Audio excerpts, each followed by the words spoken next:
Hello, fellow vault dwellers. Welcome back. You are with the Sov, and I have some great building tips for you guys today.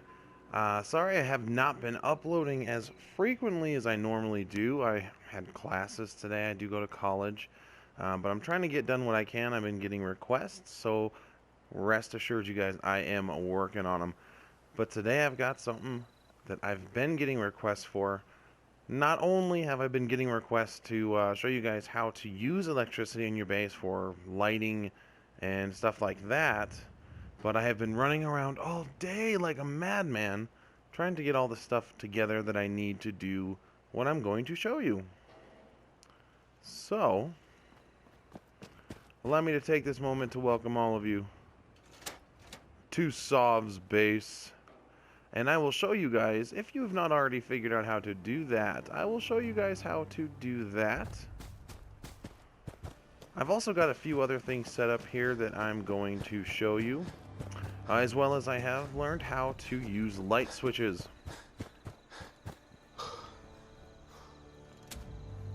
Oh, ta-da! We've got some lights now. I mean, obviously I am way far from being done. I have a lot to go, and things are in quite a bit of disarray right now because I've just been fiddling around so much today, experimenting, trying to answer those calls from you guys. So, let's begin, shall we? Now, first and foremost, what I'm doing requires power. A lot of it. Very, very high amounts. So I'm going to show you guys my little power area here. I mean, you can see all these jennies right here, man. So we've got 1, 2, 3, 4, 5, 6. I have 7, 8 generators right now to power what I'm doing at this moment. So first off, you guys, let's just go ahead and start with these light blocks. That is what they're called in the game. They're fairly easy to use, really. Let's see. If you go to... Is it lights? No, it's not lights. Where was it? Connectors and switches. Let me just check and make sure. It's been a long day of going back and forth on various things. Oh, this might be it. There we go. Light box. Light block. No, I said light blocks. Light box is what they are. So, you just need some of these, and you guys are going to need a lot of copper for this. So, you just take the light boxes, and you can just stack them up, and you can do that however you want. There are ways of animating these, and I'm going to be getting into all of that. I'm going to be getting into time delay, but not in this episode. I haven't had time enough to learn it, but we'll get there, you guys. We will get there. And so we have our switch here to power it on. And let's show you guys what I've done. So, I mean, obviously I've got these jennies over here. I mean, I have the power running from the jennies. You don't need to have a line running from each individual generator to the pylon. You can just wire all the generators together themselves. So you just take some wire and go from there to there, there to there, there to there, there to there, and just connect them all in a line. And then all of them connect through each other and end at this one. So this is the one I connected the next wire to, which goes to this pylon, so that I could clear this bush or else it wouldn't go through. And once I've done that, I was running out of signal. I was not able to bring it all the way from over to this pylon to this, so I need another pylon in between to recharge the connection. So we've got that one right here. And what I have made here is a terminal. Now when you hook these terminals up to your light boxes, what you can do with it is you can mess with the light colors: red, orange, yellow, green, blue, purple, and white. And actually, let's just do white. Why not? And then once you've chosen the specific color that you would like, you can do bright, normal, or dim. I choose bright just because, that's just the way I roll, guys. So the light color and the brightness has been set. And we leave the terminal. And this is a power pylon with a switch. Let me show you where those are. go into power, and then go into connectors and switches. And these are the pylons, but just go a little further. And here are the switched power pylons. So I just use a switched power pylon. I made this one. And then all you need to do is connect the power supply to this. And again, there may be easier ways to do this, you guys, but I mean, I'm learning this, and I'm trying to get this out for you guys because I know a lot of people have been asking me for it. So you connect it to the terminal. I have the terminal connected to the power supply. Obviously, the terminal itself needs power. And then I have that running from that down to the lights. Now, the lights, at the very beginning, I was actually running one individual wire from each light all the way back to the pylon. You don't need to do that. All you need to do is connect a wire from here to here, here to here, here to here, here to here, here to here, here to here, here to here, here to here, so on and so forth. Just wire them all together just like that. You can see it right there. And then just boink, just move it on over and do the same thing, and then once more again for whatever you're making. And then so yeah, so basically, I mean, you've got the power going from the generators to this to keep it powered. This is able to control this because it's connected to this switch, which is also connected to these lights. And so now I can turn it on and I can turn it off at will. So I am Sav, you guys. Let's move forward. Again, if I'm not explaining anything clearly enough, please let me know, you guys. Requests, requests, requests. Ask me, I am here. So I've been asked about traps as well. And so, what we have here is a switch. This is just a standard switch. You can pick it up, and you can move it around. You can place it on any wall. I'm not sure the exact distance that it is required to be from a light source, but I mean, even if you don't use it on a pylon, you can still switch lights on and off with it. Of course, you must have it hooked up to some kind of power source. Now, what we have here is a pressure plate. You can, if you would like to set a trap that's triggered by the enemy themselves, you can just simply skip the switch right here and just wire it from this to this, and then here's our trap to this. And once you do that, if anybody steps on this pressure plate, it will engage the trap. Or, as I have found out what else you can do, you can probably use switched pylons for this as well, or just a simple switch on a wall. Have the power supply connected to the switch, and then from the switch, run some wire to the trap itself. And then you can trigger the trap manually whenever you feel like you want to. Let me make sure nobody is around. Okay, good. Ew, so there we go. And so cool, we got ourselves a nice little Tesla trap. And you can turn it off, but it will not stop until it's, you know, used itself up. Once it's used itself up, you don't have to scrap it or anything, but you will have to make repairs to it. You'll have to go into build mode. Click on it, and it'll... I don't have the components to repair it, because I don't have any copper. But you just need to repair it, basically, so that you can use it again, or you can scrap it. In this case, I am going to scrap it, because I don't need it. I'm not going to be using traps, not at this point anyway. I'm also going to scrap this switch because I've now shown it to you. And this, I don't feel the need to show you how I connect it to it because it's pretty obvious. Connect a power source to the pressure plate and the pressure plate to the trap. Once the pressure plate is triggered, there you go. You've got some crispy bandits.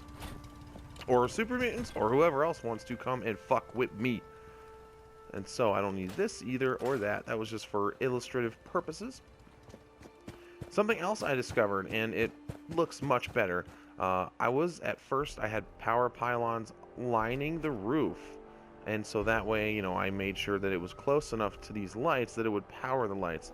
But in fact, you don't need these large, ridiculous looking power pylons to conduct electricity to your lights. You can use these.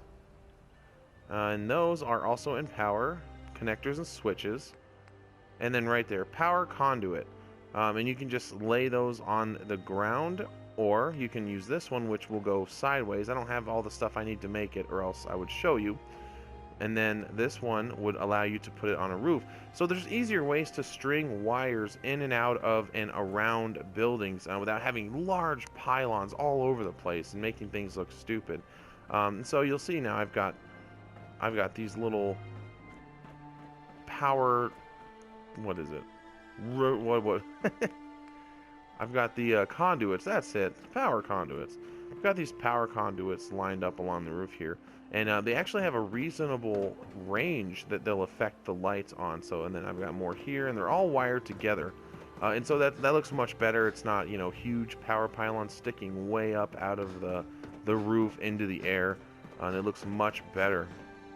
And again, I think the range on them is slightly better than the range on other stuff. In fact, it looks like it's actually powering my jukebox, and it is. It says requires 2 energy units, but it's not in red, so it looks like it's powered. Yes, it is. It is, in fact, powered. So we've got our jukebox, and I just set it there randomly for the moment. But yeah, so I mean, there's some more advanced techniques on using, you know, electricity, lights, switches, and traps. Now the light box, I am definitely going to have to invest a lot more time in, because I think I can do some amazing things with this. I'm a pretty creative dude. I'm a Minecraft player, so I mean, I got it in me. I think I can make this thing animated and stuff, but I need a lot more resources to do so. And speaking of resources, before I end this video, you guys, well, we're getting a radiation storm, and that's just fantastic. But before I end this video, another tip for you guys. Now, in my personal experience, I'm going to read off a list for you real quick. Some of the best things that you can find if you are looking for copper, and yes, I know copper is hard to find. Let's go into our perk chart here. Okay, so where are you? Here it is. If you go to the Scrapper perk, the first rank of it will allow you to salvage rare components like screws, copper, and something else I can't remember at this point. But that was great because at the moment I really needed copper and I really needed screws. So it allows you to get those items out of things that without this perk you would not be able to get it out of. And then I'm obviously in the second and final rank of this perk, which allows me to get even more rare components like circuitry, nuclear material, and fiber optics. So the fiber optics, nuclear material, and circuitry I actually had almost none of before. Now I have like a surplus of them, and I wish I could just trade them in for some copper, to be honest with you. But I know what I'm looking for in terms of the items. Items that are usually heavily containing in copper are not limiting to these items, but these are some of the main ones you'll run into. Lamps. Any kind of lamp. A broken lamp, a shadeless lamp, a lamp with a yellow shade, a blue shade, whatever. Just grab some lamps. Hot plates. Phones. A power relay coil, which you can get from destroying enemy turrets. Fuses, which you can find in some hardware stores or from destroying robots or sentry guns of the enemies. And Bunsen burners, which you can find, of course, in laboratory settings. So now I recommend what you do to find much of these materials as you go to residential areas. You know, especially ones maybe with diners or stores, things that will have stuff in them like hot plates and telephones and lamps. And I'm going to actually be working on a guide for that soon. I'm going to be looking into some of the better places to locate these items for you guys and give you some help there. And another thing, I have shown you guys before how you can tag items to find. So let me give you an example. So I have no copper. And you'll see that there is that magnifying glass by the copper because I have tagged it for search. So I'm going to untag it. Now, if I wanted to tag anything and I hit R1, all it will do is tag the item that I have a deficiency in. So I have ceramic and I have steel, but I don't have any copper. So it will automatically tag copper. But sometimes when you're out of steel or wood, you might need to tag that temporarily. You know, but then, I mean, when you have plenty of it, it's still going to be tagged. So everything that you run into is going to have a tag on it. So here's a way to custom choose which items are or are not tagged. So let's go into the workshop. Just go to transfer and really just grab everything. So I am very, very much overweight right now. But you know what? That's not a big deal. So what we want to do is go to your junk tab. This is where all of the salvageable equipment and stuff is going to be. And if you hit L1, for me anyway on PlayStation, it will change it from the, the item view to the component view. So that's this just normal item view, and that is component view. So, and it goes in order, alphabetical order. So acid, and it tells you what items have acid in them. Abraxo Cleaner industrial grade, acid, antifreeze bottle, bag of fertilizer, blowfly gland, all kinds of stuff. I don't think I do have any more copper. No, I don't. So I won't be able to mark it in here. That's the only unfortunate thing. But say I had one piece of copper left and I don't want anything else tagged.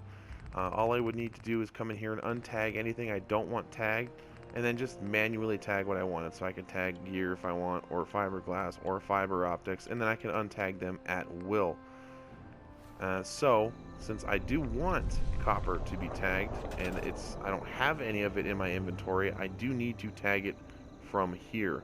So, boom. Now we have copper tagged. Okay, cool.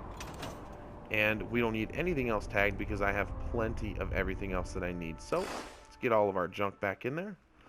And now, any item that you look at, of course, as I explained, will have a magnifying glass next to it if it has copper in it. And I also have a perk active that will allow me to, whenever I am looking over an object that I have marked for search, the object will actually glow as well. So, I mean, if I'm in an apartment complex or something and I run over to a lamp and I put my cursor on it, it will have this glow on it to signify that yes, that does in fact have something that you want in it as well. And it makes it much easier to identify. So, that is currently it for this tutorial, you guys. I know it was kind of short. I didn't want to, make it too long and super confusing, but I wanted to make sure it was in-depth enough that you guys could learn something. Again, if there are any questions, please let me know, you guys. I am having so much fun doing this for you.